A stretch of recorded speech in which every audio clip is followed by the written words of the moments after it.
a person who had been in our prison and had gone out to work on a prison farm was brought back to the prison because his case had come up again. And so he told us about what happened in the farm that he was sent to. This was a big farm, prison farm, outside of Tinsin, and it had been set up on salt flats that had originally been too salty, too alkaline to really farm. So this was about two or 3 years after the farm had been started. The soil had been leached, so now it was a going farm. That was when it was really tough working out there, was leaching that soil. But when he went out, they were in barracks. They lived in barracks, and he was made part of a group. And he was told that their group would be given an assignment, a work assignment. But before they went out to work, they would establish their own quota of what they felt their group could do in terms of work each day. And the work assignment they received was to weed. Now, before they even got to discussing the quota, they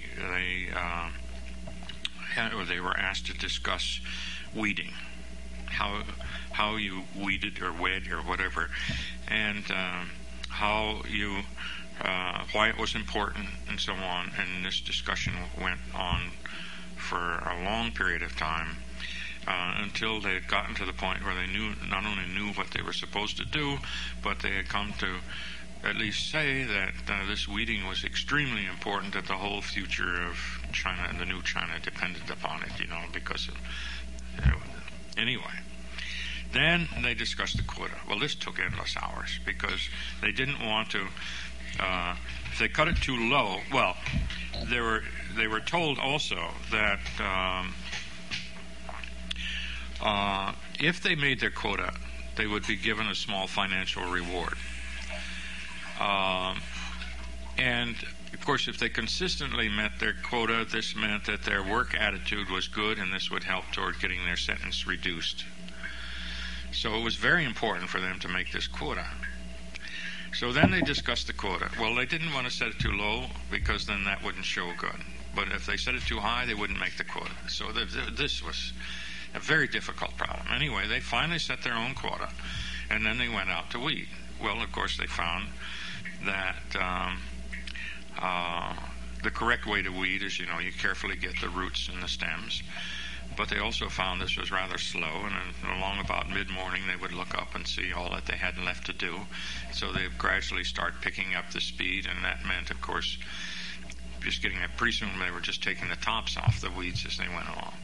Then when they got back to the barracks at night, they found that the topic of conversation was, why was it that instead of weeding the way you were supposed to, the way you knew that you were supposed to, you just went along and took off the tops?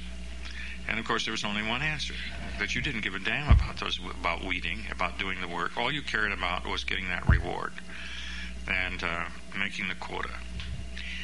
Well, this was what the lesson was. The lesson was that if you worked for the work itself, concentrated on doing the work itself, you'd make your quota eventually. Maybe not at first, but eventually you would. You'd get more skillful at it. You'd do a better job of it. But that if you were primarily interested in that reward, you were going to cheat. And if you cheated, you were going to get caught, and the whole thing was a shambles. So this was what was the lesson that had to be drilled in time and time and time and time again. That is, doing the work for the thing itself. And I found that, extremely interesting when I got to the university, both as a student and then when I began teaching. You can, like cheating on a footnote, which, students do all over the place, including people who do dissertations. And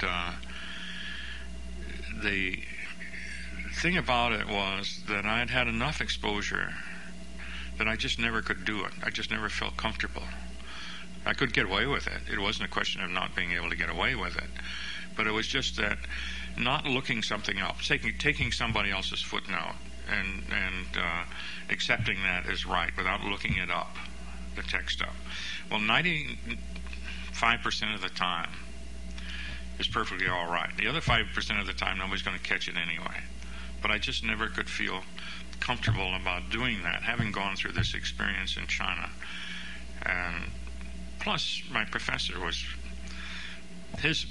was his view, that you just didn't do that sort of thing. And I think that is, as I say, reform isn't a question of deciding, I want to do good. That isn't reform. Reform is doing good because you don't think about doing something else. Then it's when it becomes reform.